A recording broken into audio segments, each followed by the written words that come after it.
세계 인권의 날을 맞아 미국과 한국 등 30여 개 유엔 회원국들이 북한의 인권 개선을 촉구하는 공동 성명을 발표했습니다.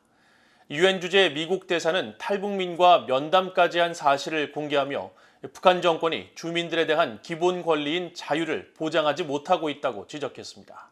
함지하 기자가 보도합니다.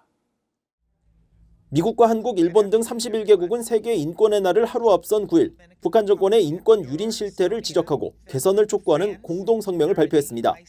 린다 토머스 그린필드 유엔 주재 미국 대사는 31개국을 대표해 발표한 성명에서 북한 정권은 최악의 인권 유린국 중 하나라며 북한 인권조사위원회 COI 등이 지적한 북한 내 인권 유린 실태를 지적했습니다.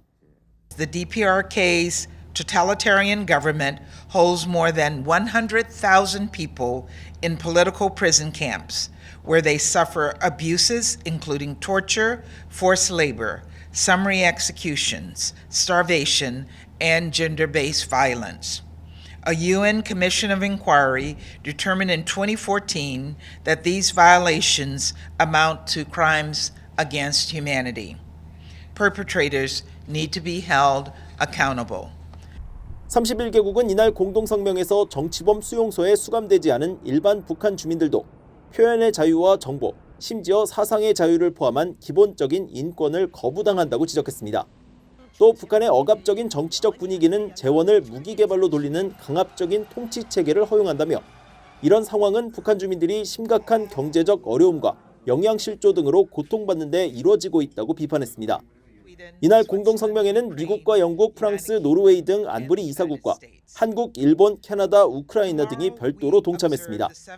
지난해에는 문재인 정부의 한국 등이 불참하면서 단 7개 나라만이 북한의 인권 유린을 규탄하는 공동성명을 냈습니다.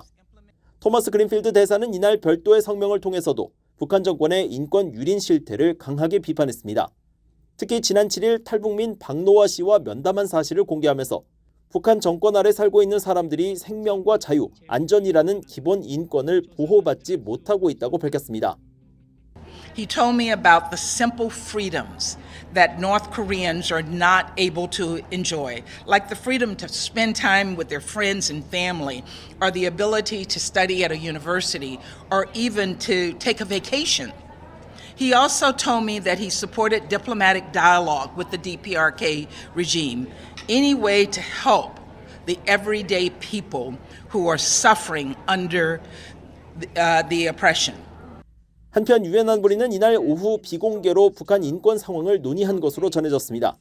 지난 2014년부터 2017년까지 매년 공개 방식으로 북한 인권 관련 논의를 했던 안보리는 2020년부터 중국과 러시아의 반대로 비공개 방식의 논의를 이어가고 있으며 국제인권단체들은 이를 비판하며 북한 인권에 대한 안보리의 공개 논의를 요구하고 있습니다.